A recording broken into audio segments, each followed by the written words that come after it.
Bismillahirrahmanirrahim. Assalamualaikum warahmatullahi wabarakatuh.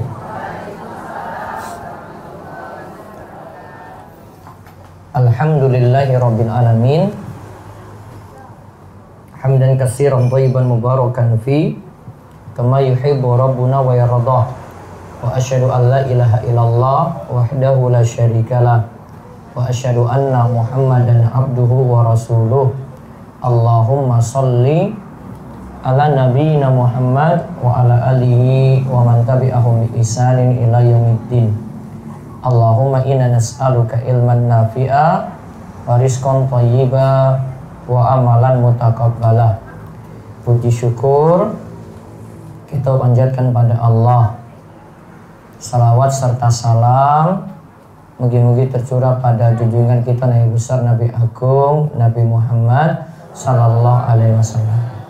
Baik, kita bersyukur pada Allah pagi ini bisa thalabul ilmi di Resto Rakyat. Teman-teman, nikmat apa nih? Rasa nikmat harga bersahabat. Betul ya Bu Zubaida ya? Berarti harganya nanti dapat diskon di sini.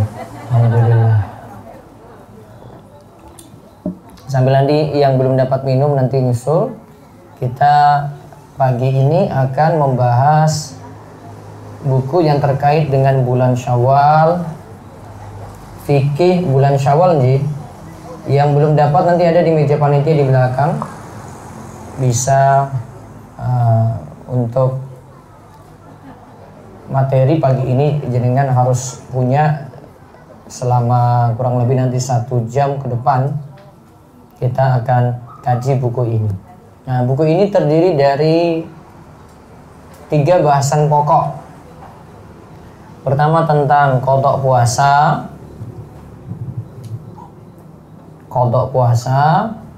Yang kedua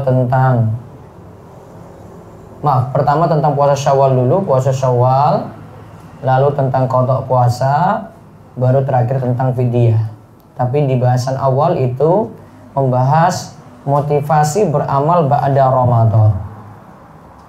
Di bahasan awal itu tentang motivasi beramal ba'da Ramadan. Baik. Lihat di halaman pertama, Bu. Ba'da Ramadan itu lanjut beramal. Bukan berarti setelah Ramadan amalannya sudah selesai gitu, tidak. Kita tetap lanjut beramal ba'da Ramadan. Dari Aisyah radhiyallahu anha, Nabi Shallallahu Alaihi Wasallam pernah menemui Aisyah dan di sisinya ada seorang wanita. Terus Nabi tanya, siapa ini? Aisyah menjawab, si fulanah. Yang terkenal luar biasa ibadah sholatnya. Jadi Masya Allah sholatnya itu luar biasa, Bu. Namun Nabi SAW itu katakan pada Aisyah, mah alaikum bima tutikun, wallahi la yamalullahu hatta tamallu, wa kana ahabbad dini ilaihi madama alaihi sahibuhu. Jangan seperti itu. Hendaklah engkau beramal sesuai kemampuanmu. Jadi jangan lihat orang gitu, kemampuan kita gimana. Kan lagi cerita tadi si perempuan itu, wanita tadi itu, dia kan ibadahnya luar biasa sih. Wah, mungkin begitu kagumnya Aisyah pada ibadah wanita tadi. Tapi Nabi SAW katakan, hendaklah engkau ibadah itu sesuai kemampuanmu. Demi Allah, Allah itu tidak bosan untuk menerima amalanmu hingga engkau sendiri yang bosan. Sesungguhnya amalan yang paling disukai oleh Allah adalah yang dikerjakan secara kontinu. Acep. Ibadahnya terus menerus. Ketika Ramadan ibadah, ba'da Ramadan tetap ibadah. Ketika Ramadan itu ada sholat wajib, ya dijaga. Ada Ramadan sholat wajib ada. Ketika Ramadan ada ibadah puasa, ba'da Ramadan lanjut juga dengan puasa. Puasa apa, Bu? Syawal. Ketika Ramadan ada sholat tarawih, sholat malam, ba'da Ramadan ya dijaga. Walaupun itu sunnah. Ramadan 11, ya masa di luar bulan Ramadan 3 saja kok nggak ada gitu loh. Apa satu aja deh, nggak usah 3. Masa rakaat saja nggak ada. Terus di sini ada pelajaran penting. Coba lihat cerita ini. Tiap orang itu amalnya beda-beda, Bu. Nggak usah disamakan. Sama-sama juga, sama emak-emak, ibu-ibu sama ini ya. Jenengan tuh sesama ibu-ibu itu belum tentu amalnya sama loh. Belum pandang usia simba-simba dengan yang nom-nom coba. Apa sama amalnya, Bu? Hah? Simba-simba sama amalnya dengan yang muda-muda enggak? Mungkin yang sepuh ini amalnya bisa jadi lebih banyak ya karena enggak ngurus yang lain-lain lagi. Yang ibu-ibu muda punya anak, mau sholat wajib saja pusingnya bukan main loh. Nggak usah sholat sunnah deh ibu-ibu muda itu. Sholat wajib aja, Bu. Coba jenengan sholat wajib aja yang ibu-ibu muda ya. Tunggu anaknya ini dulu, diam dulu, tunggu anaknya tidur dulu. Itu saja mikir sholat wajib. Apalagi mau mikir sholat sunnah itu. Nah, kalau yang sepuh-sepuh mungkin nggak mikir kayak gini lagi. Nah, itu saja ibadahnya berbeda. Mungkin juga ada yang bisa jaga sholat rawatib 12 rakaat dalam sehari, Ji. Nah, rawatib ada yang nggak bisa jaga, mungkin dia cuma pentingkan yang wajib saja itu. Bu, cuma pentingkan yang wajib saja. Karena memang ada urusan yang lain, kayak tadi saya sebutkan, ada ibu yang punya momongan, ibu yang punya anak berbeda. Belum pandang laki-laki dan perempuan. Jadi, itu belum dipandang lagi laki-laki dan perempuan. Nah, intinya di sini hadis ini sebagai motivasi pada kita, beribadahlah yang ajak, yang kontinu, rutin dijaga, walaupun jumlahnya itu sedikit, Bu. Itu lebih bagus. Nah, coba kita lihat perkataan Ka'ab radhiyallahu anhu berikut ini.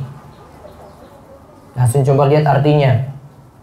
Di halaman kedua, siapa yang berpuasa Ramadan dan terbetik dalam hatinya nantinya ba'da Ramadan, setelah tidak berpuasa lagi, ia bertekad tidak akan bermaksiat kepada Allah, maka ia akan masuk surga tanpa masalah, tanpa dihisab. Namun siapa yang berpuasa Ramadan dan terbetik dalam hatinya ba'da Ramadan, setelah tidak puasa lagi, ia akan bermaksiat. Ramadan saya terkekang banget nih, pada Ramadan saya mau balas deh, lagi maksiat gitu. Maka kata Ka'ab, puasanya tertolak. Tertolak apa berarti? Tidak diterima. Nah, hal ini berarti ibadah itu bukan hanya di bulan Ramadan saja. Di sini dikatakan oleh sebagian salaf, ada yang bernama Bishr, pernah menyatakan bi'sal qaum la ya'rifunallaha haqqan illa fi syahri Ramadan inna salihal ladzi yata'abbadu wa yajtahidu sana kullaha. Sejelek-jelek kaum itu yang mengenal Allah di bulan Ramadan saja. Ingat, Orang soleh yang sejati itu beribadahnya sungguh-sungguh sepanjang tahun. Ya.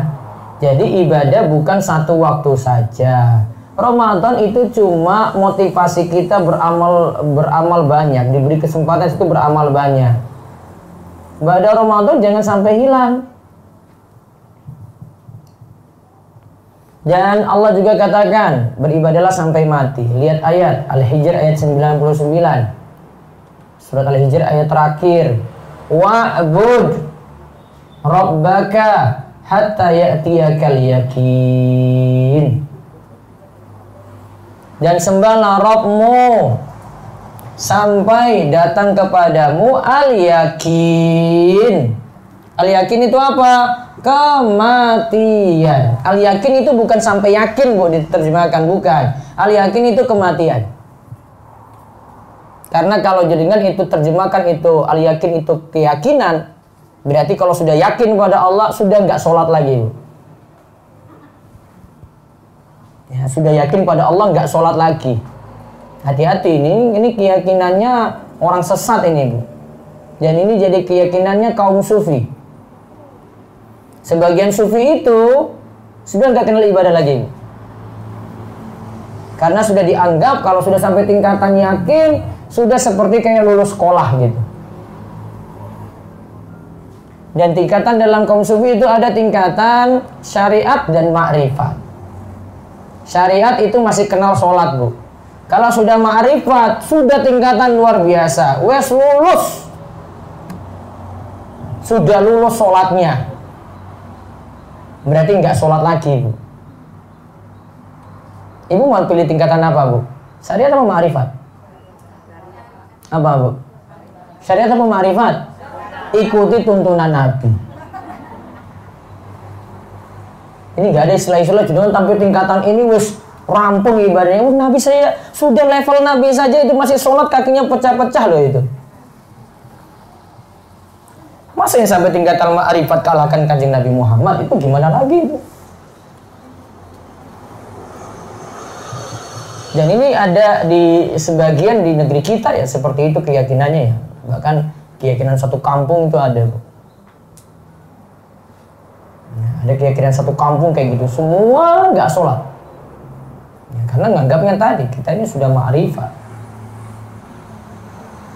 Al-Hasan Al-Basri, untuk ayat tadi Al-Hasan Al-Basri katakan, Allah tidak menjadikan batasan waktu untuk beramal bagi seorang mukmin kecuali kematian. Jadi tidak ada batasan kita beramal itu waktunya sampai kapan tuh nggak ada.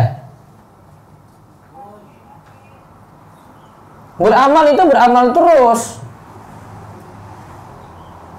Juga dalam tafsir Ibnu Katsir di sini sebutkan ayat di atas jadi dalil bahwa ibadah seperti sholat dan lainnya wajib dilakukan oleh setiap orang selama akal masih ada. Bu, akalnya masih ada, berarti masih bisa berpikir nih. Berarti kalau tidak bisa berpikir lagi, sholatnya gimana? Kalau tidak bisa berpikir lagi, sholatnya gimana, Bu? Pikirannya sudah nggak ada kesadaran lagi gitu. Gimana? Tidak wajib atau disuruh sholat semampu dia?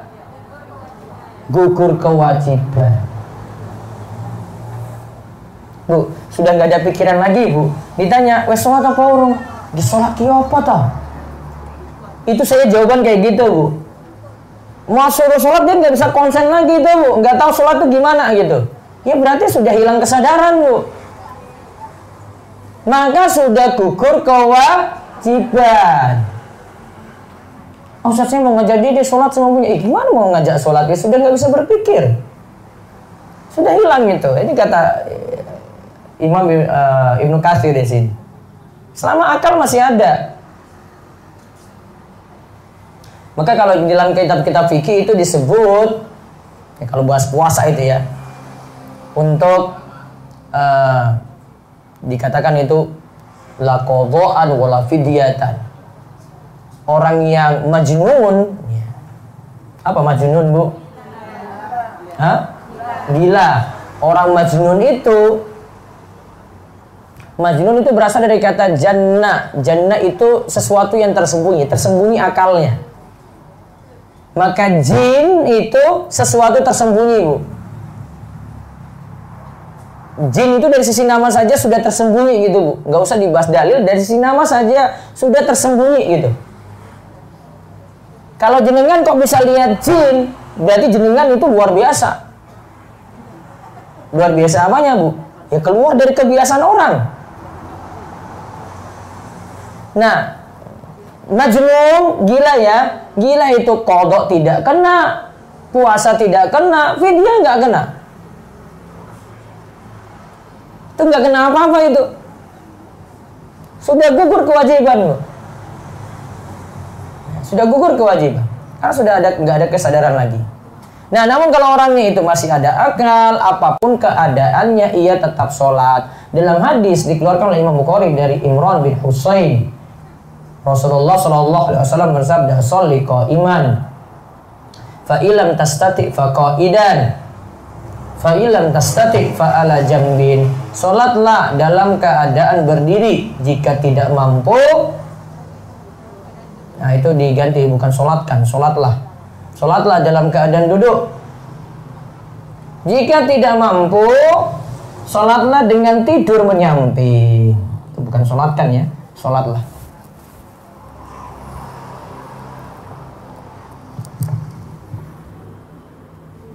Lihat keadaannya, Bu. Berdiri. Rukun berarti ya. Saya sholat berdiri. Rukun. Ini rukun sholat. Kalau mampu berdiri, jangan ambil kursi kok duduk. Sholatnya nggak sah. Untuk sholat wajib, ya untuk sholat wajib suruh berdiri. Nah kecuali kalau memang kakinya sudah nggak kuat lagi untuk berdiri, dia silakan duduk. Mampu berdiri untuk sholat wajib berdiri. Terus kalau tidak mampu apa? Duduk. Bisa pakai kursi? Nggak ada kursi, cuma bisa tempat tidur. Ya duduk bersila. Ya bisa dilakukan seperti itu. Fa'ilam tasati, jika tidak mampu lagi, fa'ala jambin, tidur menyamping. Berarti coba lihat, tetap sholat, Bu, sholat gak gugur. Karena masih punya akal untuk berpikir. Cuma keadaan dia tidak bisa melaksanakan sholat. Ini bukan berarti, Bu, sudah kamu gugur kewajiban. Gak ada gugur sini, Bu. Akalnya kan masih ada. Namun kalau sebagian kita nih biasanya kalau di rumah sakit sebenarnya mampu sholat dia, wes memang wes malas ya. Sholat apa? Enggak mau sholat lagi. Karena masih bisa dia itu sholat. Kalau tidak mampu tidur menyamping, ya sudah tidur dengan keadaan apapun, dia berisyarat dengan sholatnya. Nanti keadaan mau baca surat bagaimana, rukuk itu pakai isyarat, ya sudah gak ini, ya sudah saya nganggap ini rukuk. Nggak bisa sujud, ya sudah saya nganggap ini sujud gitu.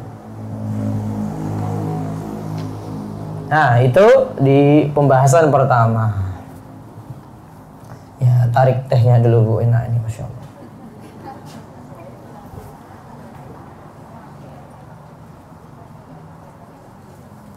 Ini bapak-bapak kok nggak minum ini, Pak? Hah? Oh, bukan peserta? Panitia malah. Bu, dikasih itu lah, Bu. Baik, lihat di bab kedua itu tanda amalan Ramadan diterima. Jadi kita beramal di Ramadan, apa tanda amalannya itu diterima? Nah ini jawabannya di sini. Ringkasnya, amalan Ramadan diterima itu kalau ba'da Ramadan lanjut beramal. Coba perhatikan perkataan dari Ibnu Rajab tentang faidah puasa Syawal. Saya langsung baca artinya. Kembali lagi melakukan puasa setelah puasa Ramadan itu tanda diterimanya amalan puasa Ramadan. Lanjut ya, ba'da Ramadan lanjut lagi amal. Karena jika Allah menerima amalan seorang hamba, Allah akan memberi taufik untuk melakukan amalan soleh setelah itu. Sebagaimana dikatakan oleh sebagian ulama, sawabul hasanati al-hasanatu ba'daha. Balasan dari kebaikan adalah kebaikan selanjutnya. Oleh karena itu, Siapa yang melakukan kebaikan lantas diikuti dengan kebaikan selanjutnya, maka itu tanda amalan kebaikan yang pertama diterima. Sedangkan yang melakukan kebaikan lantas setelahnya malah diikutkan dengan kejelekan, maka itu tanda tertolaknya kebaikan tersebut dan tanda tidak diterimanya. Berarti jawabannya apa? Tanda amalan Ramadan diterima apa, Bu? Ba'da Ramadan lanjut beramal. Tanda tidak diterimanya bagaimana? Ba'da Ramadan malah maksiat. Simpel jawabannya ya. Tanda diterima amalan Ramadan, ba'da Ramadan ya, dia jaga amal terus. Tanda tidak diterimanya amal Ramadan, ba'da Ramadan lanjut maksiat. Nah, ini sama seperti perkataan di halaman ke-6. Para ulama juga katakan sawabul hasanati al-hasanatu ba'daha. Balasan dari kebaikan adalah kebaikan selanjutnya. Atau perkataan dari Ibnu Katsir ketika menafsirkan firman Allah dalam surat Al-Lail.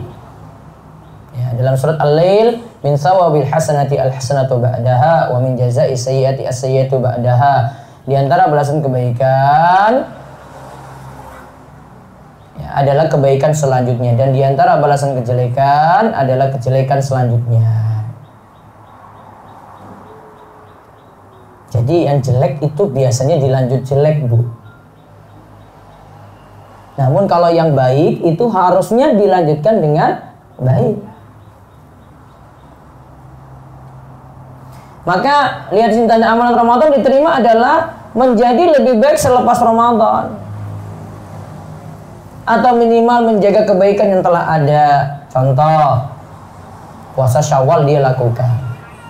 Tanda amalan di Ramadan tidak diterima adalah ba'da Ramadan tidak ada lagi kebaikan. Walaupun di Ramadan itu Masya Allah ibadahnya luar biasa, Bu.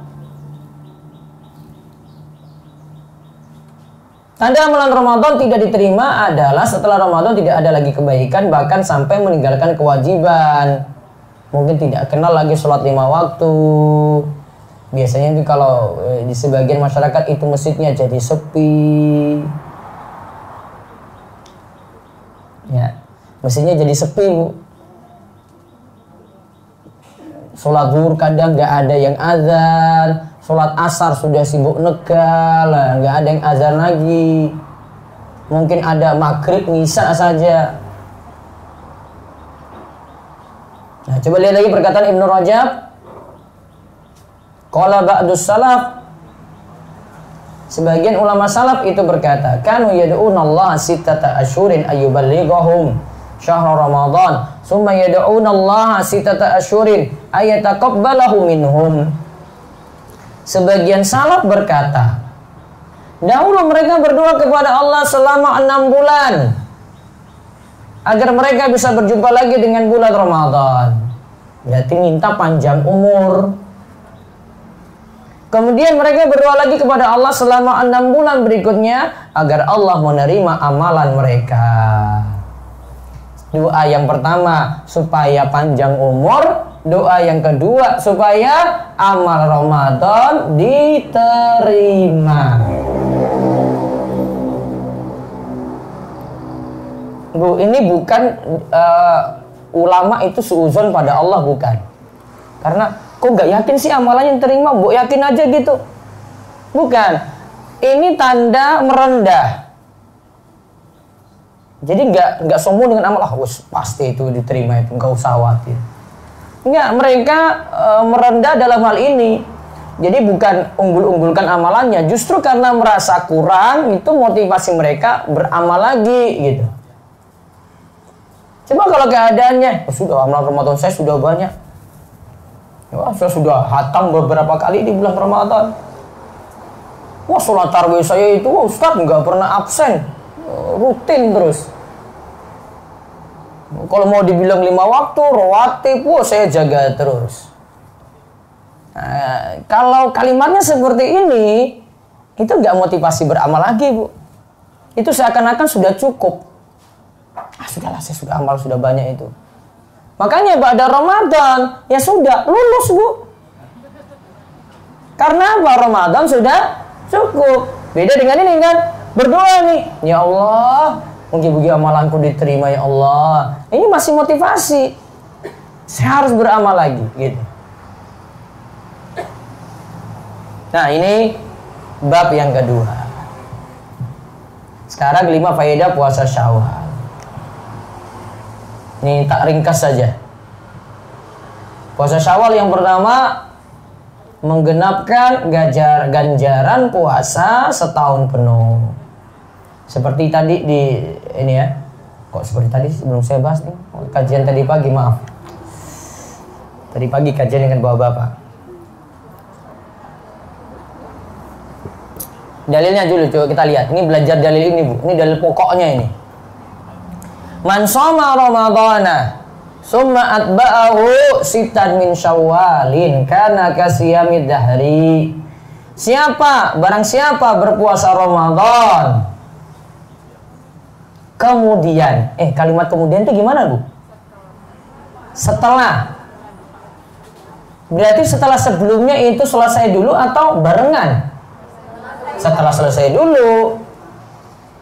Nah, siapa puasa Ramadan kemudian, nah berarti sebelumnya rampung dulu, kemudian ia ikutkan dengan berpuasa 6 hari di bulan Syawal, maka dia berpuasa seperti setahun penuh.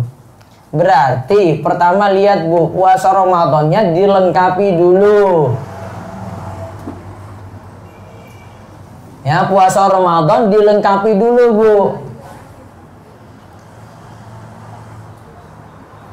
Baru kemudian diikutkan dengan puasa 6 hari di bulan Syawal. Ini yang pokok sudah toh, lanjut. Yang kalau yang pokok belum berarti bayar dulu. Sudah maksud ini Bu? Berarti kalau punya qadha gimana? Nyaur dulu. Ini kita lagi bicara puasa Syawal dulu deh. Ini bukan puasa Senin Kemis, ini lagi bicara puasa Syawal. Karena tuntutan hadis gitu. Saya sudah ajarkan kalau dengar hadis tuh terima-terima aja deh, nggak usah ngeyelan gitu. Saya selalu ibaratkan itu, jenengan beli HP itu nggak tahu apa-apa HP tadi, tapi tetap jenengan beli itu. Tombol matinya saja nggak paham-paham gitu. Tapi tetap dibeli nggak? Beli. Terus kapan mau pakainya ya? Saya pakai aja, ini saya belajar gitu. Sama dengan hadis, wes nerima dulu Bu. Gak tahu apa maksudnya ini, oh suruh kayak gitu ya, iya saya jalani dulu gitu. Simple sebenarnya kalau kita jalani hadis itu. Siapa puasa Ramadan? Nah berarti qadha dulu. Ibu biasanya qadha berapa hari tuh? 6. Tergantung guys, 10 deh, 10. Oh 2 kali Ustaz, saya 2 kali haid dalam Ramadan. Ya 13. Yes. Syawal berapa hari? Berapa? 6. Ustaz, saya sudah 13 hari. Sudah bayar 13. Ya, datang bulan lagi. Datang bulannya 7 hari. 13 tambah 7 berapa? Nah, sudah. Sisa masih berdapat toh? Masih bisa toh? Ustaz, gak sempat ternyata. Ternyata disuruh rewang lagi. Arabnya wah rewang Ustaz 2 kali 3 kali. Nggak bisa saya puasa Ustaz. Ya wes, sudah qadha dulu saja. Masalah uang Gunung Kidul itu. Tapi mudah-mudahan nggak nyawal hari ini ya. Kalau nyawal batalin dulu deh besok. Ini masalahnya datang sini nyawal itu loh. Saya tadi pagi tanya bapak-bapak itu, kalian nggak nyawal kan? Kalau nyawal wah resikomu Pak, nggak makan pagi, nggak sarapan gitu. Nah, ikutkan tadi ya, qadha sudah bayar, baru ikutkan puasa apa? Syawal, 6 hari. Bu, 6 harinya itu yang penting 6. Paham? Senin puasa. Terus Selasa Rebu rewang. Ya. Terus Kamis puasa lagi. Jumat Sabtu Syawalan. Nah. Berarti kan terputus toh? Nah, enggak apa-apa. Boleh. Kalau mau bagusnya ya berturut-turut 6 langsung. Senin, Selasa, Rabu, Kamis, Jumat, Sabtu rampung. Kalau mungkin. Bisa juga jenengan, yang penting kan 6. Ya sudahlah, Ustaz, saya Senin Kamis boleh nggak? Ya Senin Kamis niatan pokoknya puasa Syawal, dapat itu. Senin puasa 1, Kamis puasa lagi 2, Seninnya lagi, Kamis, Senin, Kamis, dapat 6 kali kan? Nah, sudah dapat pahalanya double, Senin Kamisnya dapat. Yang nggak boleh gimana? Jenengan qadha nyaur sekalian nyawal, nggak boleh bu. Nanti ada penjelasannya. Karena kan disuruh ikutkan itu loh. Ikutkan itu ini rampung baru beralih ke berikutnya. Dalam istilah ilmu nahwu itu kalimat summa itu ya menyatakan tertib berurutan ma'tarahi walaupun nanti ditunda gitu. Urutannya ada. Ini rampung dulu baru yang ini. Itu sama seperti kita berwudu, basuh muka dulu, baru kemudian basuh tangan sampai siku. Ibu nggak bisa dua-duanya sekaligus bu. Ustaz, saya sekalian guyur muka saya ini terus saya tangan begini. Oh nggak bisa, nggak sah itu. Bareng kan namanya itu. Maka kalau jenengan mandi, walaupun seluruh badan itu kena air, mandi ya, kena toh, itu belum wudu bu. Jadi nggak bisa jenengan bilang, sudah wudu belum? Sudah Ustaz, saya sudah mandi tadi. Apa-apaan? Mandi sendiri, wudu sendiri, bu. Karena mandi itu tidak pakai urutan seperti wudu. Paham urutannya kan? Kalau mandi itu kita guyur sekaligus, berarti kenanya sekaligus, tidak pakai urutan. Maka nggak bisa ganti mandi itu ganti wudu nggak bisa, bu. Kecuali mandi junub, mandi wajib, baru bisa. Baik, sekarang nomor 2, lompat nomor 2. Puasa Syawal seperti halnya sholat sunnah rawatib dapat menutupi kekurangan dan menyempurnakan ibadah wajib. Jadi yang kurang-kurang di bulan Ramadan ditutup dengan puasa Syawal. Ibadah sunnah itu sifatnya kayak gitu. Ya, ibadah sunnah sifatnya seperti itu. Sama seperti sholat sunnah ya bu ya. Kenapa kita dituntut sholat sunnah juga ada? Karena ibadah wajib kita itu ada yang kurang-kurang. Oh sampai Nabi SAW dikatakan ada yang cuma dapat setengahnya, ada yang cuma dapat seperempatnya, seperlapannya, sepersepuluhnya. Dalam sholat aja kita jarang fokus. Ya pikirannya itu melayang-layang kemana itu? Mikir hari Senin kek, mikir hari Selasa kek, mikir dagang kek, mikir utang kek. Mikirannya macam-macam itu ibu. Nggak konsen. Ditutup kekurangannya itu tadi apa? Dengan lakukan puasa, dengan lakukan sholat sunnah kalau sholat. Kalau puasa wajib berarti lakukan puasa sunnah. Nah puasa Syawal ini tutupi kekurangan puasa Ramadan.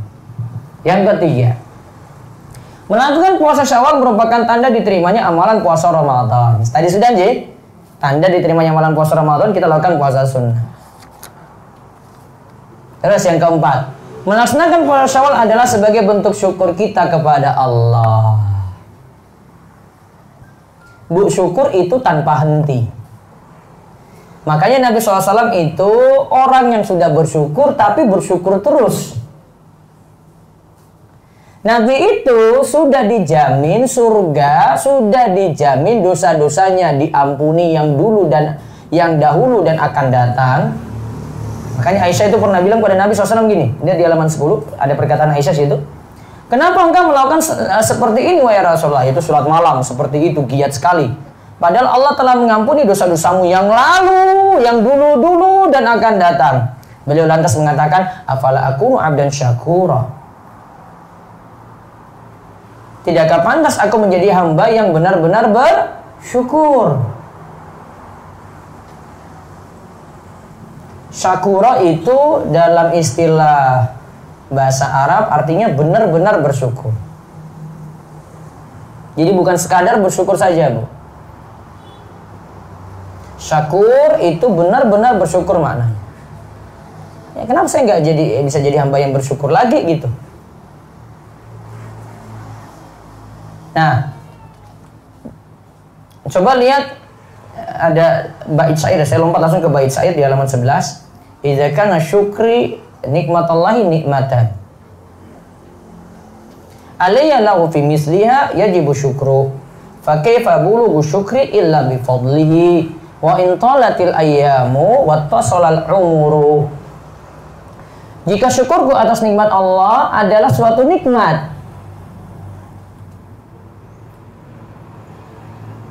wajib atasku untuk bersyukur pula atasnya. Bagaimana mungkin kita dapat bersyukur kecuali dengan karunia-Nya, meskipun hari semakin panjang dan umur terus bertambah. Nah, coba lihat di sini, Bu. Kita bersyukur karena ada apa? Nikmat. Oke. Ini nikmat ada, sudah dapat nikmat, kemudian kita bersyukur. Ibu dapat taufik untuk bersyukur juga nikmat, Bu. Paham? Bisa bersyukur juga nikmat. Maka berarti ini nikmat, butuh lagi syukur yang baru. Syukur yang baru juga apa, Bu? Nikmat kan? Nah, makanya syukurnya nggak boleh berhenti. Itu maksudnya. Nah, coba kaitannya dengan puasa Ramadan. Bisa puasa Ramadan nikmat atau bukan? Nikmat. Bisa puasa Ramadan itu nikmat. Nah, nikmat ini disyukuri kan? Ba'da Ramadan kita bertakbir. Allahu Akbar, Allahu Akbar, Allahu Akbar. Walitukmilul iddata walitukabbirullaha ala ma hadakum wa la'allakum tashkurun. Hendaklah kalian itu sempurnakan bulan puasa sebulan penuh. Kemudian bertakbirlah pada Allah. Takbiran berarti. Ya, kemudian disebutkan lanjutannya. Walitukabbirullaha ala ma hadakum. Bertakbirlah pada Allah atas petunjuk yang diberikan kepada kalian. Wala'allakum tashkurun, supaya jadi orang yang bersyukur. Berarti takbir itu tanda syukur bulan Ramadan. Bisa bersyukur seperti ini lagi, berarti butuh syukur selanjutnya lagi, Bu. Berarti kita itu bersyukur tanpa henti. Disuruh bersyukur terus. Bersyukurnya sampai kapan? Nah, bersyukurnya sampai kapan? Nikmat berhenti kapan, Bu? Nikmat jenengan berhenti kapan? Mati. Berarti bersyukurnya sampai mati. Dan syukur itu punya tiga rukun. Syukur itu punya tiga rukun. Syukur itu punya tiga rukun.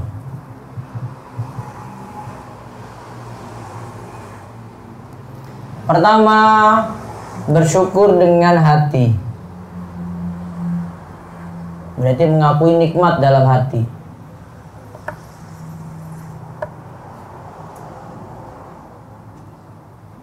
Yang kedua, bersyukur dengan lisan. Berarti diucapkan, Bu.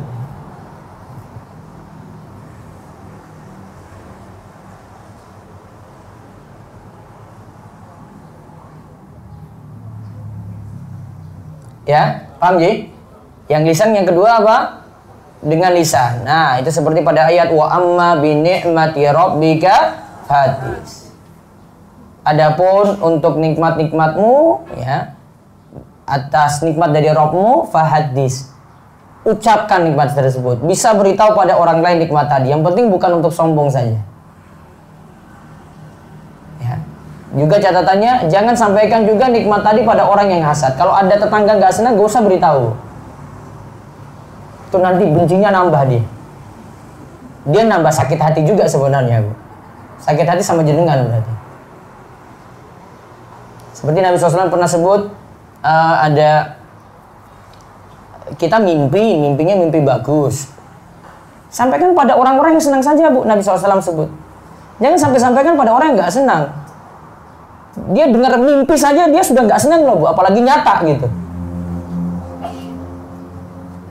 Namun kalau mimpinya mimpi buruk, nggak usah cerita-cerita.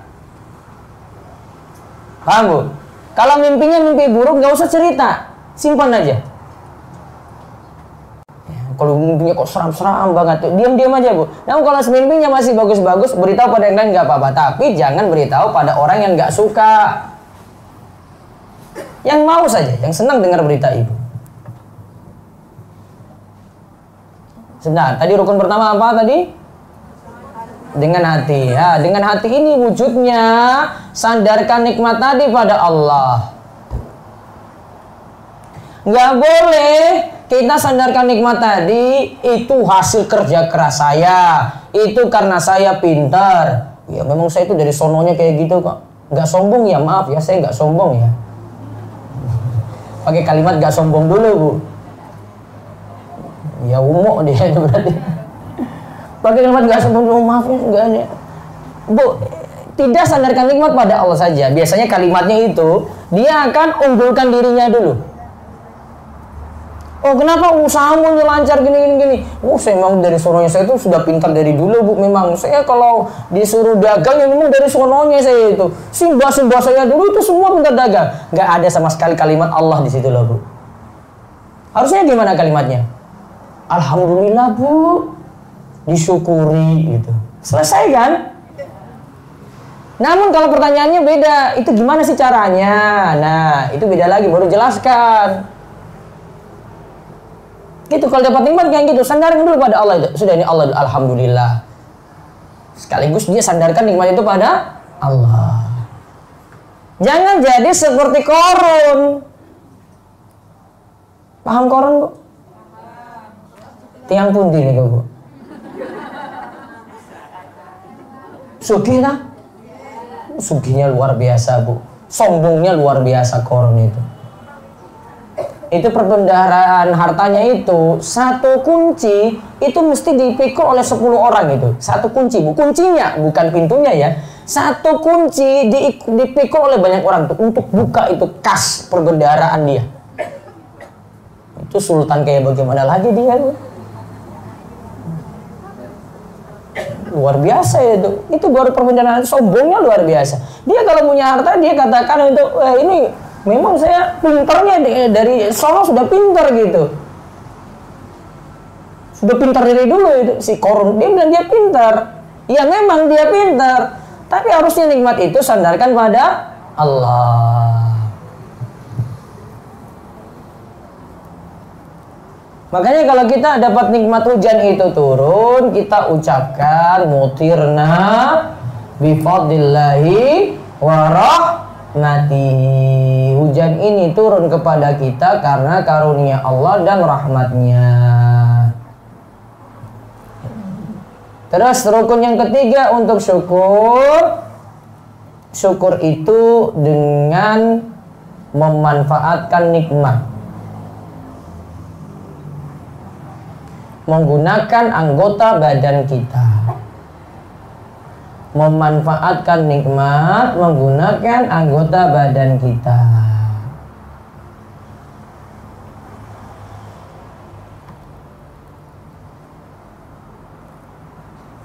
Apa maksudnya, Bu? Nikmat yang ada manfaatkan untuk ibadah. Tidak boleh untuk maksiat. Nikmat yang ada manfaatkan untuk apa, Bu? Ibadah. Tidak boleh untuk maksiat.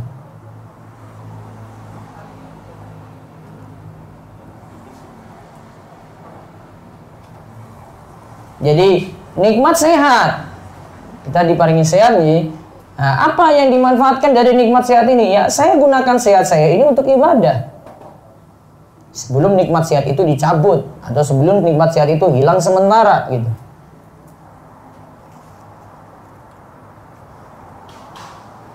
Nah, sekarang 5 faedah puasa Syawal yang kelima.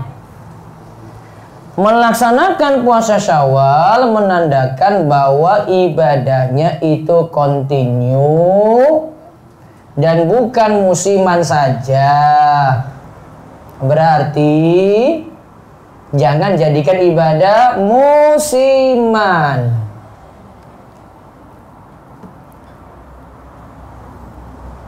Karena dia setelah Ramadan masih ada ibadah lagi, Bu. Gitu.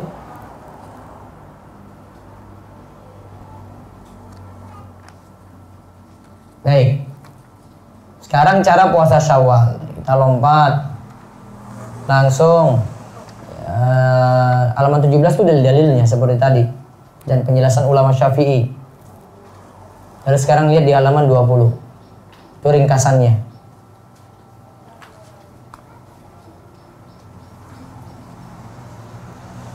Baik. Pertama, hukum puasa Syawal itu sunnah, bukan wajib. Namun sunnah ya tetap dikerjakan.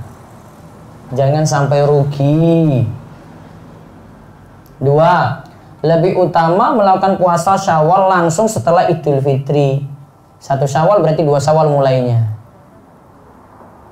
Agar lebih cepat apa? Tertunaikan dan tidak ada penghalang lagi akan menghalangi belakangan. Namun sepertinya berat ya 2 Syawal ya Bu ya. Ada saran juga dari sebagian ulama bisa ditunda dikarenakan ya kita punya hajat banyak ketika itu. Ini ibaratnya seperti Idul Kurban, Idul Adha. Ya kita ketika Idul Adha itu, Idul Adha ya, tanggal 10 Dzulhijjah nyembelih korban sih. Setelah itu apa Bu? Masih boleh puasa nggak tanggal 11-nya? Nggak boleh. Tanggal 12-nya? Nggak boleh juga. Tanggal 13-nya? Nggak boleh. Hari tasyrik Bu namanya.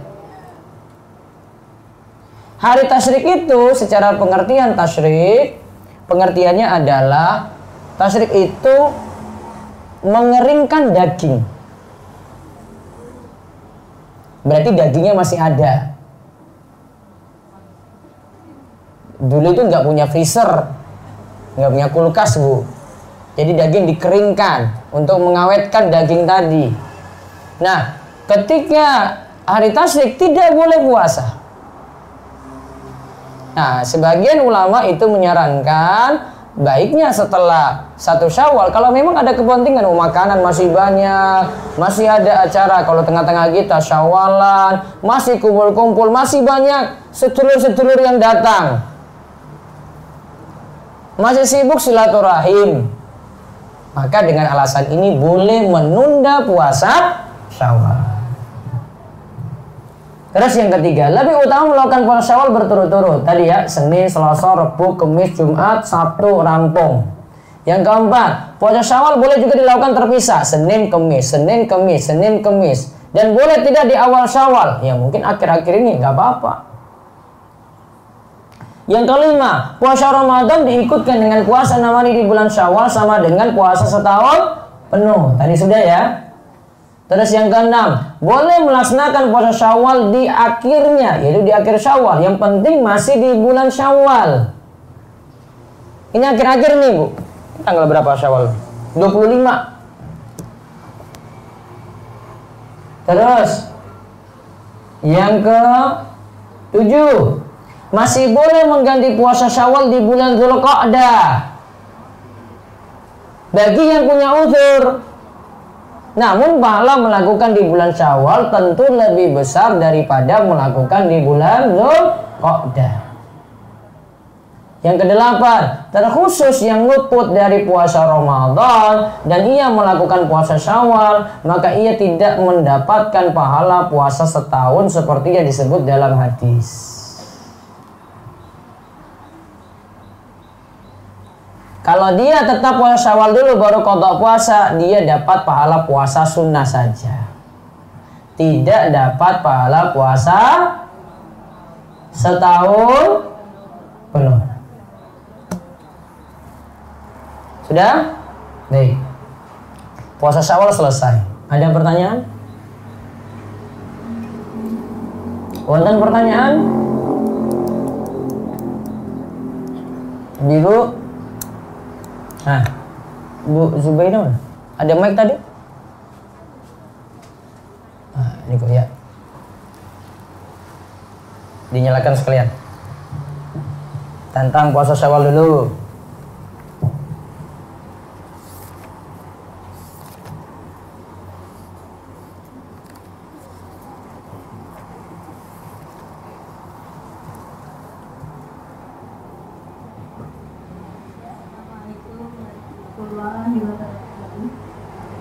Waalaikumsalam warahmatullahi wabarakatuh. Mau tanya tentang puasa itu pas hari Senin, bisakah jadikan satu nama puasa Senin Kamis? Puasa apa tadi? Qadha apa Syawal? Puasa Syawal. Boleh. Nanti dapat, Bu. Jadi puasa Syawal dilakukan Senin Kamis berarti. Dapat pahala. Dua-duanya. Ada lagi? Ya, belakang.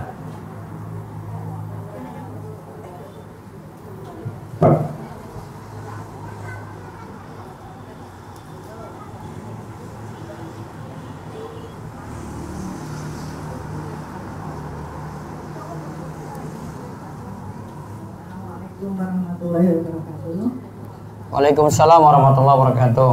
Yang saya tanyakan di sini, apakah boleh puasa Syawal itu dilakukan atau dilaksanakan lebih dari 6 hari, walaupun itu dengan Senin Kamis? Batasannya 6, Bu. Yang tambahan Ibu puasa sunnah mutlak aja berarti. Jadi tidak boleh ya Ustaz? Ganti aja puasa Senin Kamis kalau memang mau puasa di bulan Syawal, boleh. Oh iya, terima kasih. Ada lagi? Ye. Langsung mawon.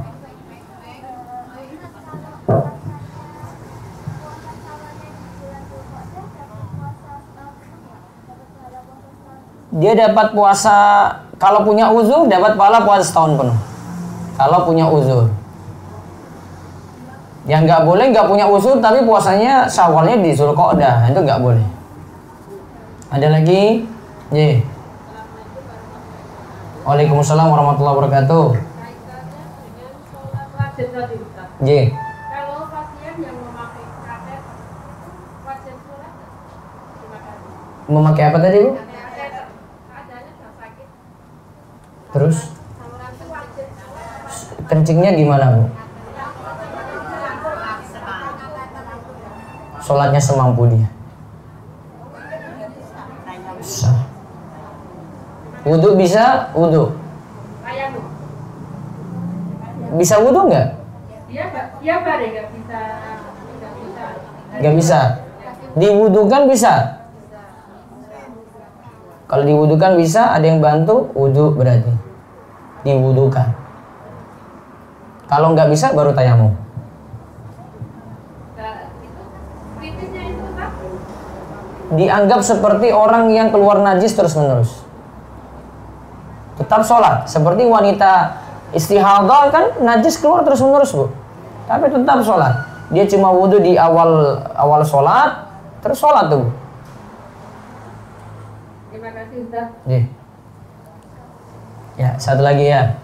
Mengenai diwudukan tadi kan, salah itu kan kayak membasuh dan mengusap. Nah kalau di tempat itu kan Berarti airnya dikumpulkan. oh gitu. Iya, airnya dikumpulkan, basuh mukanya. Kalau pas bagian mengusap berarti kepala diusap. Nggak boleh pakai basah aja gitu. Oke? Basah. Kain gitu. Air nggak dikumpulkan berarti. Basah dong Pak. Hah? Basah, batal jalan. Kan nggak disuruh mandi toh? Maksudnya cuma dilap. Kalau dilap nggak bisa. Dilap itu nggak, itu bukan mencuci seperti maksud ayat gitu. Terus gimana Pak? Tangan ya. Ya air dikumpulkan terus ada air, ada kumpulan air yang penting. Ada kumpulan air. Ya misalnya nggak boleh gini, kalau gambarannya nggak boleh pakai apa nih, spray ya, semprot muka gini, nggak bisa Bu. Air nggak dikumpulkan tuh. Kumpulin dulu di tangan. Iya.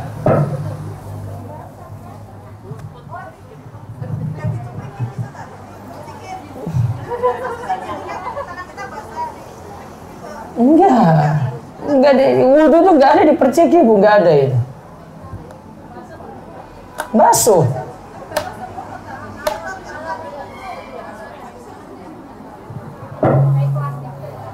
Masa enggak bisa sih? Ini kumpul loh.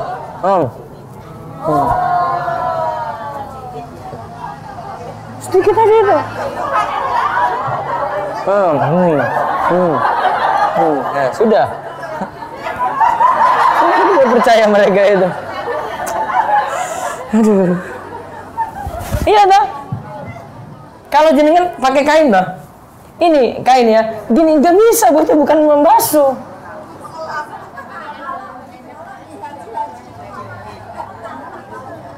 Iya kurang tepat, Bu. Saya nggak tahu itu pendapat mazhab mana begitu. Nggak bisa itu. Kumpulkan, ada tangan dikumpulkan. Kayak tadi aja saya bisa itu loh. Iya dah. Masa saya mempraktekkan sampai akhir ini? Siapa tadi lagi? Tadi ada yang ngaceng satu lagi. Nah, mau nggak, Bu? Baru saya lanjut kotok. Ada button ini ya. Coba mic Bu Zubaida, ada mic di bawah.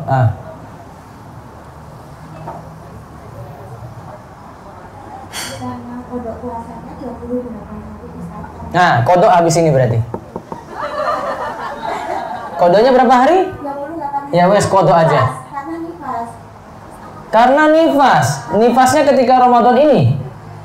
Apa Ramadan tahun lalu? Tahun ini. Berarti tetap pentingkan kodok dulu. Syawalnya wajib sunnah, Bu. Pun berarti.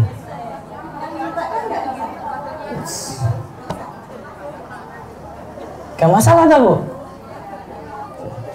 Nanti Ibu tambah, pahala puasa tahun penuh itu bukan hanya puasa Syawal loh. Puasa 3 hari tiap bulan.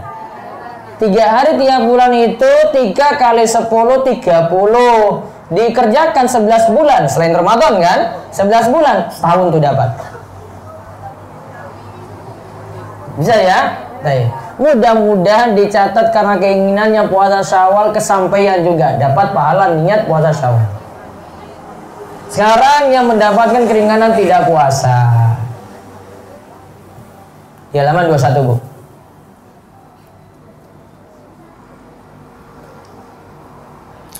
Ada di sini 1, 2, 3, ya 3 orang.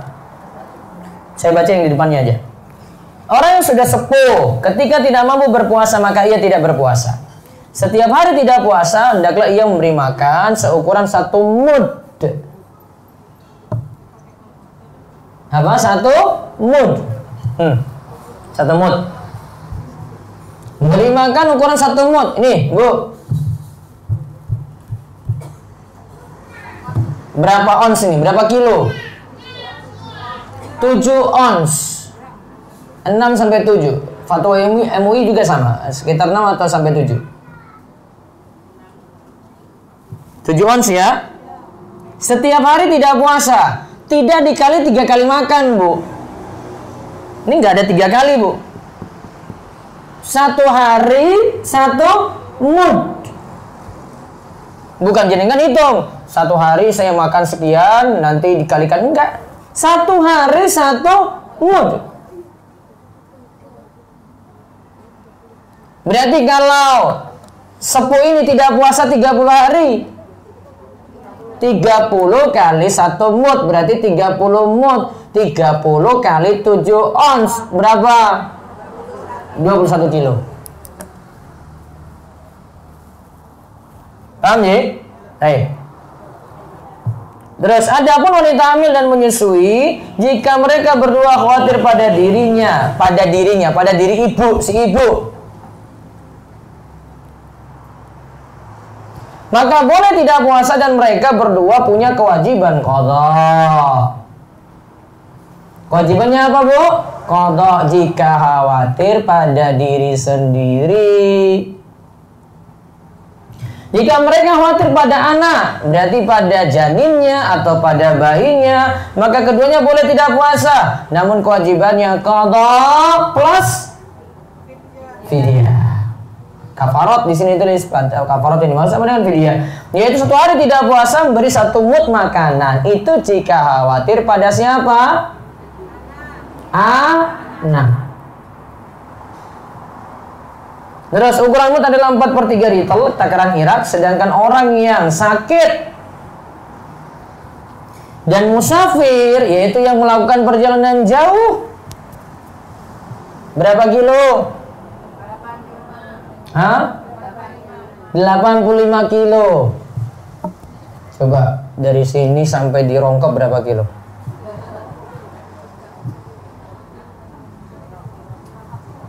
Apa yang paling ujung Rongkop apa?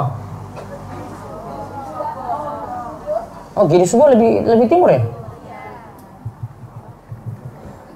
Pantai paling ujung Giri Subo apa?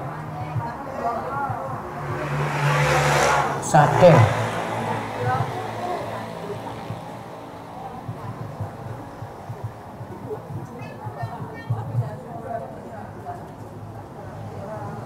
Sadeng Giri Subo. Berapa kilo? Mana Bu Sari mana? Oh, 1 jam 4 menit. Pinten ini.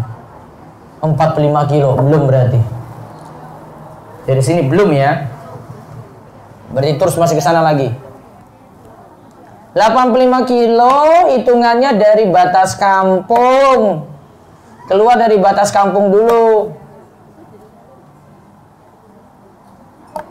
Kalau masih ada rumah bersambung berarti belum ada batas. Wong Wonosari nggak tahu nih batasnya mana ini, coba lihat. Ini nyambung terus nih loh. Terus sampai terus. Patok. Ada jembatan nggak? Ada jembatan besar. Ah, putus tuh berarti. Nah, situ batasnya. Setelah dari situ, nah sudah dari batas kampung ya. Sudah boleh qashar sholat kalau tujuannya 85. Berarti misalnya mau ke Semarang gitu, dari sini ke Semarang nah, itu sudah lebih dari 85. Berarti pas di Piungan masuk waktu zuhur sudah boleh qashar. Karena sudah keluar dari batas kampung. Lihat perjalanan jauh dan sifatnya mubah. Mereka boleh tidak puasa dan nanti qadha. Orang sakit dan musafir. Kalau sakit ini sakitnya tentu yang menyulitkan. Kalau musafir tidak disyaratkan menyulitkan. Yang penting sudah dianggap safar. Tujuannya 85 kilo minimal. Paham ya? Minimal. Walaupun di tengah perjalanan belum sampai 85 kilo, tapi sudah keluar batas kampung, sudah boleh qashar sholat. Tapi kalau untuk puasa, ingat puasanya ini nggak boleh di tengah-tengah perjalanan batalkan, nggak boleh. Nih perjalanannya, misalnya ini hari puasa Ramadan, terus perjalanannya mau jam 9 pagi baru keluar Bu. Paginya puasa, nggak bisa jam 9 batalkan kalau dalam mazhab Syafi'i. Ya, nggak bisa dia batalkan. Karena di tengah-tengah dia bisa tidak puasa kapan? Tidak puasanya itu sejak subuh. Dari subuh nggak puasa Bu. Berarti dia perjalanan jam 2 malam atau jam 3 malam gitu. Maka hari itu boleh tidak puasa. Selama perjalanan tadi diambil keringanan. Gitu. Berarti ada 3 orang sini, Ji. Orang yang sudah tua renta, sepuh, 1 dapat keringanan tidak puasa. Nanti kewajibannya apa? Fidyah. Terus wanita hamil dan menyusui. Kewajibannya apa? Rinci jadi 2, Ji. Kalau khawatir pada diri sendiri, kewajibannya qadha. Kalau khawatir pada anak, qadha dan fidyah. Terus yang ketiga di halaman 25, orang sakit dan musafir jika tidak puasa kewajibannya apa? Qadha. Sekarang lihat cara qadha puasa, halaman 27. Halaman 27.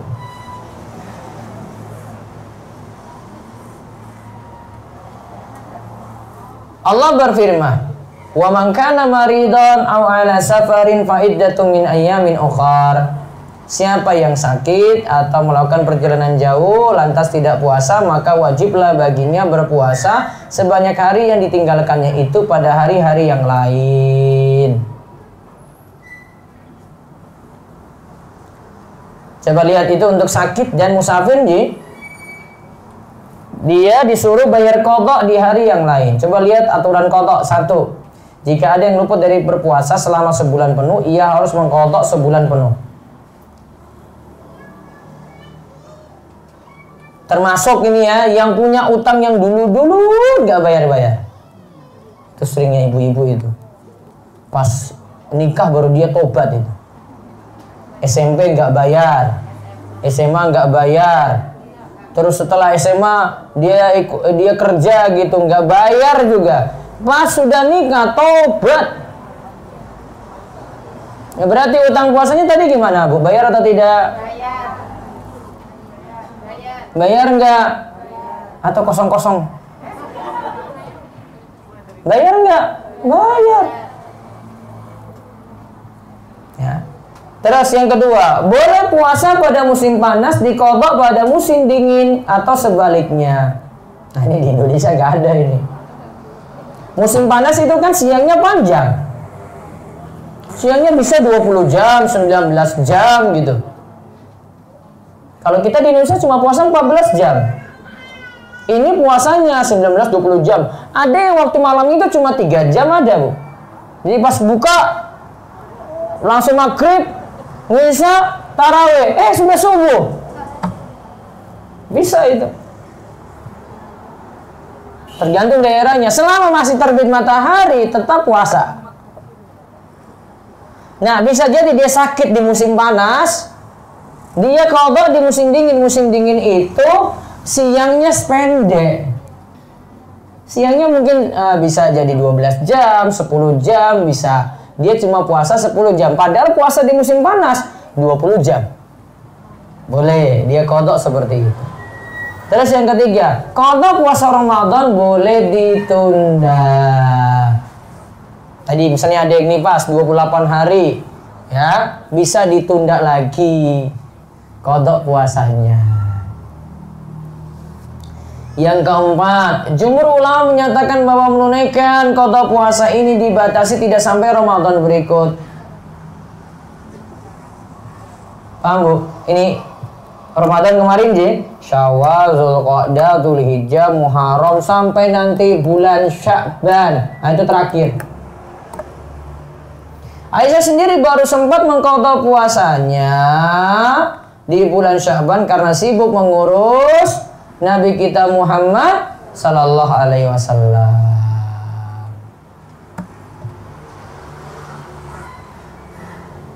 Apabila ada yang melakukan qadha Ramadan melampaui Ramadan berikutnya tanpa ada uzur, ia berdosa. Jangan tunda-tunda Bu. Ya, maka segerakan qadha. Yang senang kuliner kemana-mana kurangi dulu. Kecuali kalau diundang kayak begini.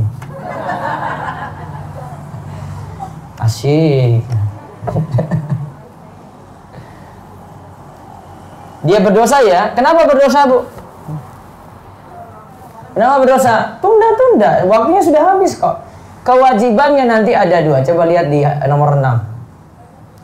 Yang harus dilakukan ketika menunda qadha Ramadan melampaui Ramadan berikutnya, kewajibannya adalah 1 mengqadha dan yang kedua adalah menunaikan fidyah, memberi makan kepada orang miskin untuk setiap hari puasa. Berarti kewajibannya jadi berapa Bu? 2. Apa kewajiban pertama? Qadha. Kewajiban kedua apa?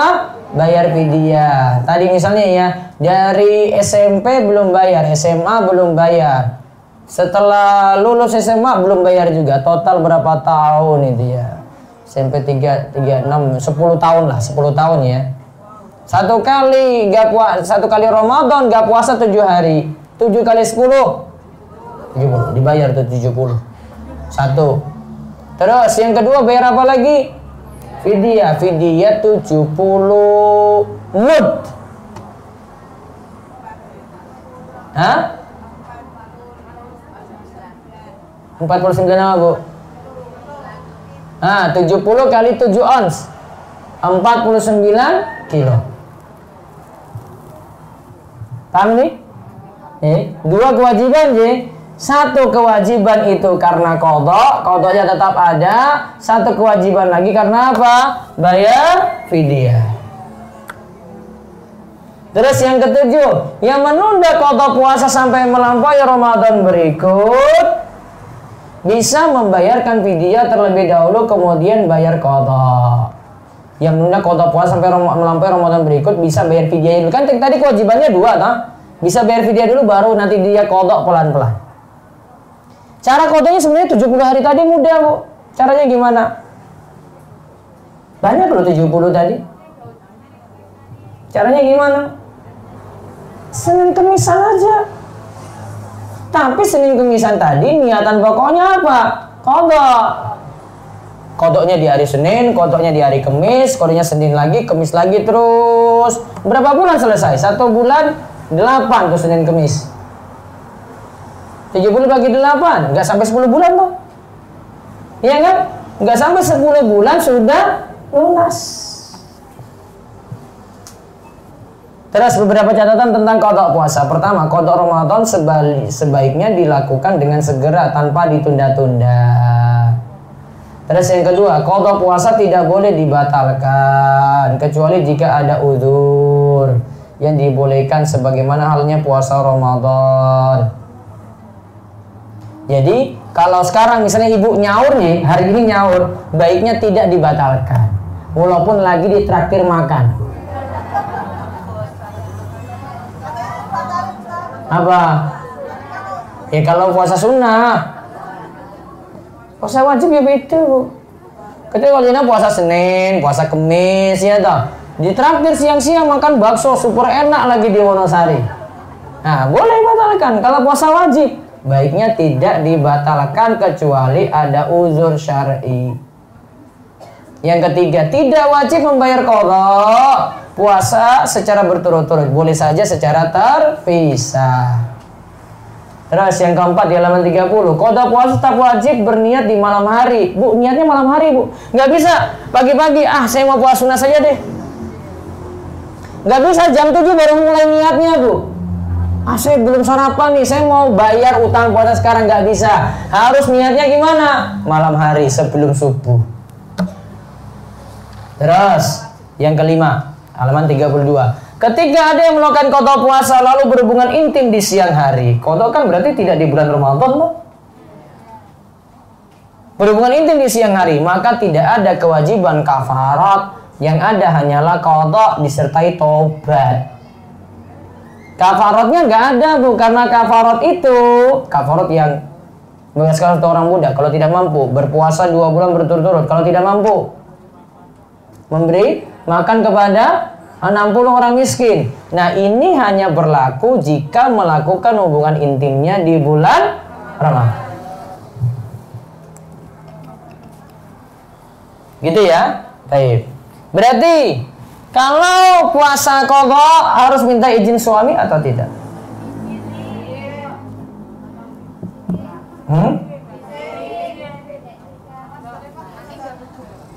Kalau puasa Ramadan harus minta izin, qada puasa Ramadan qada ya, harus minta izin suami atau tidak? Kenapa? Kan wajib. Harinya bisa panjang gitu, iya kan? Iya, sama halnya dengan puasa sunnah gitu ya, ibu paham Ji? Terus yang terakhir yang di bagian qada, meninggal dunia lantas memiliki utang puasa. Man mata wa alaihi syiyam soma anhu waliyuhu. Siapa yang meninggal dunia lantas memiliki utang puasa, maka keluarga dekatnya walau bukan ahli waris yang memuasakan dirinya. Berarti utang puasanya tetap dibayarkan oleh ahli waris. Itu pun kalau tahu ada utang. Kalau nggak tahu gimana mau ini, Bu? Nggak bisa puasa. Kalau tahu tapi nggak tahu ya berarti nggak tahu. Kalau tahu tapi nggak mau, ini pingin dapat keluarganya, dapat keringanan nggak sih di kuburan? Sama dengan utang, Bu. Kalau pingin itu dapat kemudahan, ya bayar. Walaupun tidak wajib bayar gitu loh, karena sudah urusan orang lain. Tapi ingat, yang dimaksud utang adalah, ingat ya, yang dimaksud apa? Utang adalah jika punya kemampuan untuk bayar utang tadi tapi nggak bayar-bayar. Misalnya nih, Ramadan sakit 3 hari, utang puasanya berarti 3 J. Ternyata pada Ramadan utang ini tidak dibayar-bayar.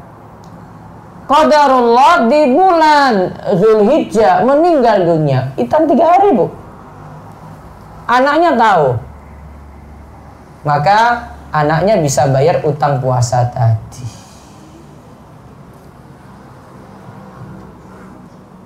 Paham, Bu? Baik. Sekarang pertanyaan seputar qadha, halaman 36. Apakah kalau tidak puasa lalu meninggal dunia selalu diberikan qadha? Tidak ya. Misalnya gini, sakit 3 hari, terus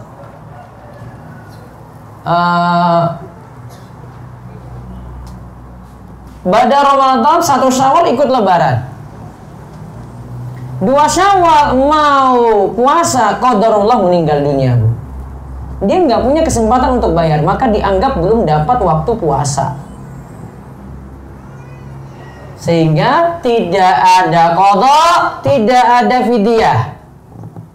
Karena orang tadi yang punya utang 3 tadi, Bu, itu nggak dianggap utang karena mau bayar nggak sempat, sehingga tidak dianggap sebagai utang. Sekarang pertanyaan berikutnya, qadha puasa atau puasa Syawal bagi muslimah yang Ramadan tidak bisa puasa penuh karena haid. Nah, ini masalahnya emak-emak ini.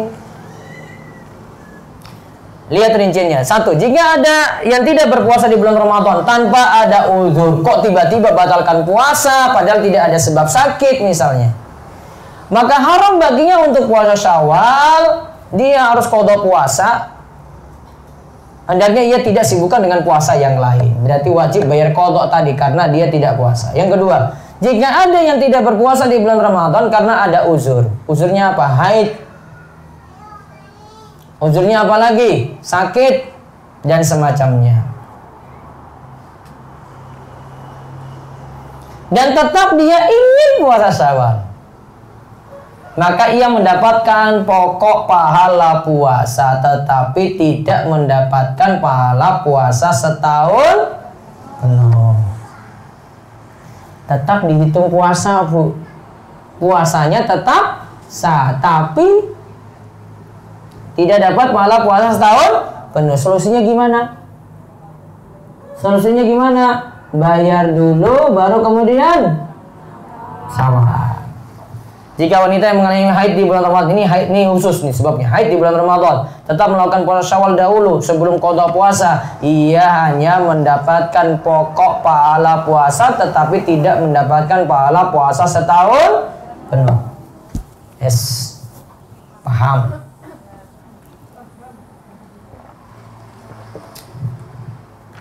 Itu saya bawakan dari pendapat mazhab itu, Bu. Ya. Terus masalah selanjutnya lagi, apakah sah menggabungkan niat puasa qadha dengan puasa 6 hari di bulan Syawal sekaligus? Ini ingin pokoknya Ustadz yang praktis aja deh, sudah deh. Qadha sekalian aja gitu, kok nanggung-nanggung banget gitu. Ya, jadi 2 sekaligus. Qadha sekaligus apa? Nyawal.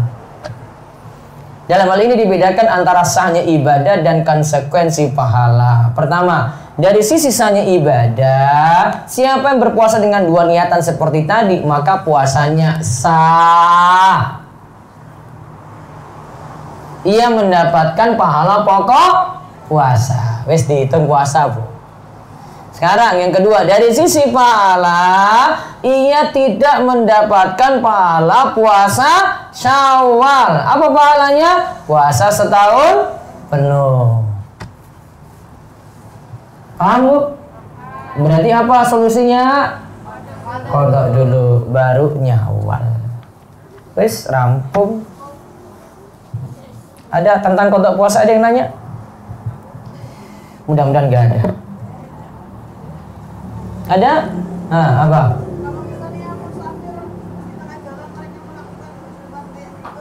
Ada musafir. Ada sebab untuk tidak puasa enggak?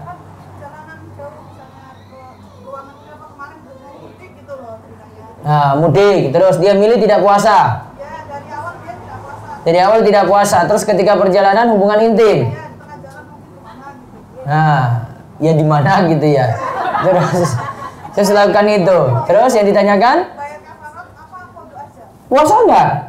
Nah, enggak bayar kafarat berarti. Ada sebab enggak untuk dia tidak puasa? Apa sebabnya? Wes. Aman. Yang tidak boleh itu ya saat ini puasa, sudah kita bersafar aja deh gitu. Ya, dia cari-cari, kan tadi tidak boleh batalin tengah-tengah, nggak boleh. Kalau tadi sudah dari awal tidak puasa. Sekarang bahasan yang terakhir, fidyah puasa. Tadi fidyah dikenakan untuk siapa, Bu? Sepuh. Ya, satu sepuh, Ji. Yang kedua, ibu hamil menyusui yang khawatir pada anak. Yang ketiga, musafir. Musafir qadha. Sakit namun sakitnya permanen, tidak kunjung sembuh dan tidak bisa puasa lagi. Dokter sudah vonis dia, pokoknya nggak boleh puasa seumur hidup. Ya, berarti dia tetap tidak boleh puasa. Tapi gantinya apa, Bu? Fidyah. Coba lihat fidyah itu pengertiannya. Fidyah itu berarti sesuatu yang jadi pengganti bagi mukallaf yang terkena beban syariat untuk lepas dari sesuatu yang tidak disukai yang akan dihadapi.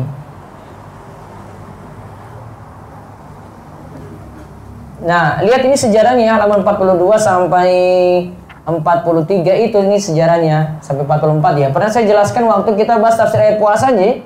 Dulu awal-awal puasa itu pilihan, Bu. Pilihan apa? Boleh puasa, boleh fidyah. Ya, boleh puasa, boleh apa? Bayar fidyah. Kalau kira-kira ibu-ibu kalau hidup di masa itu, ibu pilih apa? Jujur aja deh. Hah? Fidyah. Ya malas kayak gitu. Tapi Allah katakan, wa antasumu khairul lakum. Jika kamu pilih puasa, itu lebih baik. Walaupun ada alternatif apa? Fidyah. Nah, ketika turun firman Allah, yaitu ayat 185 dari surat Al-Baqarah, ya, disebutkan di situ, faman syahida minkumus syahra falyasumhu. Siapa yang menyaksikan awal bulan ru'yatul hilal, maka dia hendaklah berpuasa, cuma puasa saja. Tidak lagi pakai pilihan alternatif. Cuma disuruh apa, Bu? Puasa saja, tidak dikasih pilihan alternatif. Nah, sekarang kita lihat jenis dan kadar fidyah halaman 45.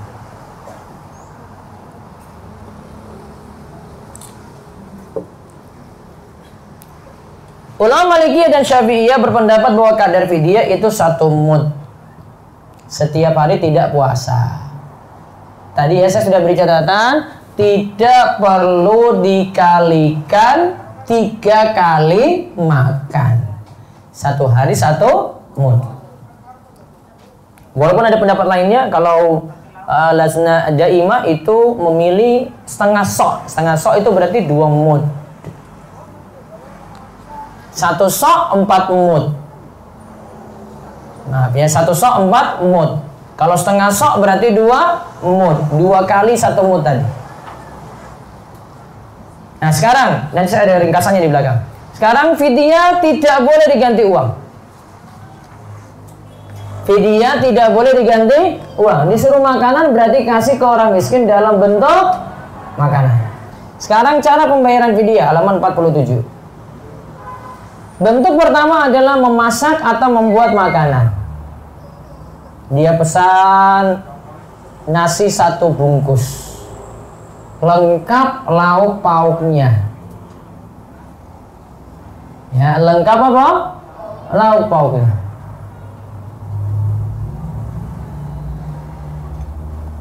Itu milih memasak atau membuat makanan.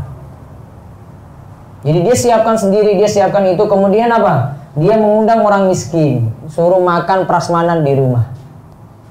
Ya. Dia siapkan itu. Dia kumpulkan orang miskin sesuai jumlah hari. Berarti kalau jumlah harinya 30, dia mengundang 30 orang miskin, ngundang makan enak di rumah. Yang kedua, memberi makan kepada orang miskin berupa makanan yang belum dimasak. Alangkah lebih sempurna lagi jika masak cuma kasih beras saja, ada lauk pauknya, Bu. Ditambahkan lagi apa berarti? Telur, apa lagi? Ayam. Sudah istimewa banget itu, terserah. Nah, terus fidyah dikeluarkan ketika punya kelapangan rezeki. Berarti bagi yang tidak punya kelapangan rezeki, misalnya dia sepuhnya miskin, suruh bayar fidyah nggak mampu, maka fidyahnya jadi gugur, puasanya jadi gugur, fidyahnya juga jadi gugur. Kemudian yang terakhir, waktu pembayaran fidyah. Ya, waktu pembayaran fidyah. 1. Seseorang yang dapat membayar fidyah pada hari itu juga ketika dia tidak melaksanakan puasa atau diakhirkan sampai hari terakhir bulan Ramadan. Jadi gini, Bu. Ini hari Ramadan pertama aja. Bayarnya hari ini. Ketika dia tidak melaksanakan puasa atau diakhirkan sampai terakhir bulan Ramadan, dikumpulkan 30 hari tidak puasa, berarti dikumpulkan 30 fidyah itu di akhir bulan Ramadan. Yang kedua, para ulama berbeda pendapat tentang masalah bolehkah mempercepat bayar fidyah. Yang jelas yang tidak boleh adalah mempercepatnya sebelum masuk Ramadan. Belum masuk puasa Ramadan sudah bayar lunas 30 hari. Nggak boleh, walaupun sepuh, Bu. Walaupun sudah yakin tidak puasa lagi, nggak boleh. Mendahului nggak boleh. Itu ibaratnya seperti jenengan belum punya utang sudah bayar utang. Saya bayar utang saya. Kapan kamu utang? Ya, nggak ada utang kok. Terus yang ketiga, adapun mempercepat pembayaran fidyah setelah terbit fajar subuh setiap harinya dibolehkan. Ini 1 Ramadan, jadi pas hari subuh 1 Ramadan tadi sudah bayar fidyah, boleh fidyah untuk hari itu saja. Kemudian yang keempat, mempercepat pembayaran fidyah sebelum masuk fajar subuh di bulan Ramadan juga masih dibolehkan. Malamnya dia bayar. Untuk puasa besok masih boleh.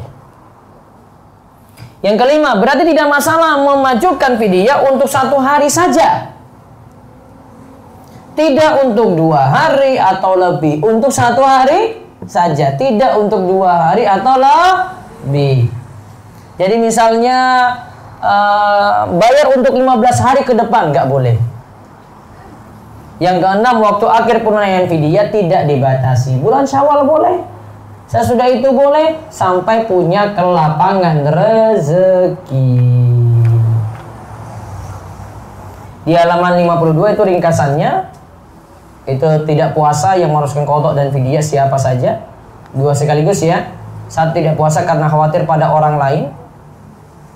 Itu khawatir pada anak ya berarti ya. Yang kedua tidak puasa dengan mengakhirkan qadha puasa hingga datang Ramadan berikutnya padahal mampu.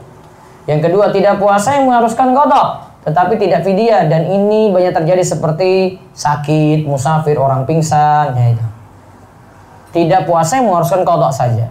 Terus yang ketiga tidak puasa yang mengharuskan fidyah saja tanpa qadha. Ini untuk orang yang tua renta. Terus yang keempat tidak ada qadha, tidak ada fidyah, yaitu bagi orang yang majnun. Majnun apa? Gila. Orang gila itu lepas kewajiban semuanya.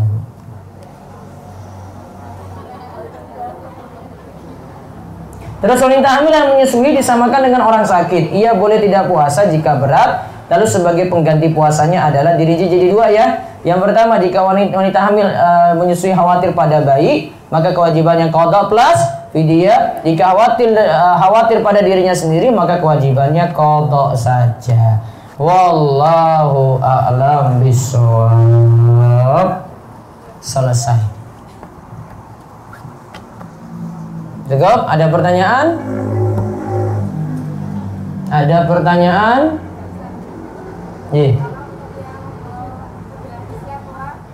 sudah sepuh, tidak mampu bayar fidyah. Yang tidak mampu bayar fidyah tadi anaknya yang bayarkan fidyahnya. Sama seperti bayar nafkah untuk orang tua itu boleh. Ada lagi? Ada lagi, Bu? Nih.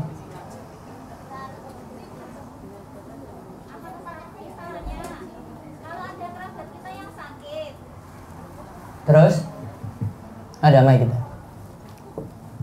Ustaz, untuk memperjelas saja. Misalnya kita punya kerabat yang sakit. Nah, itu pada bulan Ramadan beliaunya kadang bisa berpuasa, terus kadang juga tidak. Nah, pada hari ke misalnya 15 Ramadan, Ya. dia meninggal dunia. Berarti kewajiban ahli waris untuk mengganti puasa itu hanya yang beliau tinggalkan saja. Itu tetap Ustaz. Dia tinggalkan berapa utang? Misalnya dia meninggalkan 5 hutang. Ya, terus? Di hari ke-15, nah qadarullah dia itu meninggal. Berarti ahli waris itu hanya membayarkan 5 hari itu. Ustaz. Coba. Tadi pas Ramadan, meninggalnya kapan? Tanggal 15. Hari ke-15. Ya. Terus sejak sebelumnya itu dia puasa atau tidak? Kan sakit, jadi semampunya kadang berpuasa, kadang tidak. Misalnya yang ia tinggalkan itu selama 5 hari gitu loh Ustaz. Baik, selama 5 hari Ramadan itu tidak puasa. Yes. Nah, kan tidak punya kesempatan untuk bayar. Berarti tidak ada qadha, tidak ada fidyah. Maksudnya yang untuk mengganti puasa itu Ustaz, ahli waris Kapan punya kesempatan mengganti? Nggak ada kesempatan kan? yang menggantikan itu maksudnya ahli warisnya. Enggak, ini kita bahas utangnya harus dibayar enggak? Enggak ada utang, Bu, di situ. Karena mau bayar 15 Ramadan meninggal. Bayarnya kapan? Enggak ada kan? Kecuali mungkin punya utang tahun lalu. Tahun lalu punya utang 5, Ramadan ini enggak puasa lagi gitu ya. Nah, utang yang 5 dulu, nah dibayarkan oleh ahli waris. Karena sejak setahun lalu masih bisa puasa kalau memang punya kesempatan. Berarti untuk yang puasa baru ini misalnya tadi terjadinya seperti itu tidak ada kewajiban ahli waris. Tidak ada qadha, tidak ada fidyah. Ada lagi? Ada lagi? Cukup? Ayah. Waalaikumsalam warahmatullahi wabarakatuh. Nanya tentang sholat Ustaz. Kalau seseorang yang waktu itu kan kecelakaan, jadi dia terganggu sarafnya. Untuk sholat dan puasa itu setiap hari kadang-kadang ingat, kadang-kadang enggak. Terus itu harus ada yang mengingatkan. Terus seandainya dia itu sholat, tapi sholatnya kadang-kadang belum ada sudah sholat. Terus ada yang mengingatkan suruh sholat lagi setelah adzan. Seperti itu boleh nggak? Secara umum dia bisa masih punya ingatan nggak? Ya masih, tapi kan kadang-kadang dia itu. Berarti ketika dia ingat suruh sholat. Kalau tidak ingat tidak lepas sholatnya berarti. Kalau sholatnya itu sebelum aku masuk sholat, sudah sholat, terus ada yang memperingatkan suruh sholat lagi. Iya, harus peringatkan suruh masuk sholat dulu, waktu sholat dulu baru sholat. Nggak apa-apa. Nggak apa-apa, tapi yang dia kerjakan sholat sebelum waktunya tidak dianggap. Tidak dianggap sholat wajib. Iya. Terus itu untuk puasanya, kan kadang-kadang dia itu nggak mendengar waktu adzan atau waktu imsak. Terus dia itu masih sebelum adzan dia itu sudah makan begitu. Ya. Itu kan nggak puasanya sehari. Secara hukum sih nggak sah itu, Bu. Tapi dari sisi fisik dia kuat puasa. Ya kuat, tapi harus dibimbing. Kesadaran untuk puasa ada gitu, maksudnya tahu oh, puasa ini tidak boleh lakukan pembatal ini, nggak boleh makan, nggak boleh minum gitu. Ya sebenarnya dia tahu, tapi kadang-kadang nggak inget. Nah itu berarti Bu, masalahnya di situ. Ya suruh mampu dia saja untuk puasa. Tapi harus ganti puasa nggak seperti itu? Boten sah.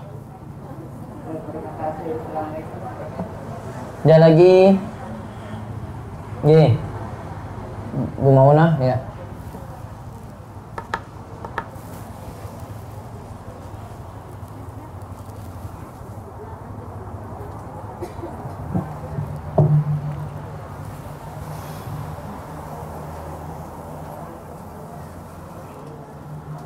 Assalamualaikum warahmatullahi wabarakatuh. Waalaikumsalam warahmatullahi wabarakatuh. Ini yang mau saya tanyakan tentang mengkodok membayar fidyah. Jika itu misalnya karena orang sudah tua, terus saya tolong di rumah saya, kemudian puasa masih mampu untuk saat ini. Tapi kalau misalnya nanti sekarang bersuara terus sudah gak kuat puasa, itu wajib membayar puasa atau bagaimana, Kak? Terima kasih. Sekarang keadaannya apa? Uzurnya apa? Iya, maksudnya fidyah maksudnya. Enggak, uzurnya dia tidak puasa kenapa? Kalau sekarang Sepuh. masih puasa Ustaz, tapi sudah tua sekali. Saya suruh tidak puasa saja tidak mau. Itu yang wajib membayar fidyah itu yang bertanggung jawab atau sudah gugur fidyahnya? Kalau misalnya Kalau ada yang bertanggung jawab dia yang bayar fidyah. Terima kasih. Assalamualaikum warahmatullahi wabarakatuh. Waalaikumsalam warahmatullahi wabarakatuh. Ada lagi? Pun? Cukup ya? Baik. Alhamdulillah kita cukupkan dan nanti setelah ini kita sarapan bersama. Sudah siap ya? Pun? Siap. Saya juga sudah lapar ya, belum makan sarapan. Baik, kita cukupkan, kita tutup dengan doa kafaratul majelis. Monggo. Subhanakallahumma bihamdika asyhadu an la ilaha illa anta astaghfiruka wa atubu ilaik. Assalamualaikum warahmatullahi wabarakatuh.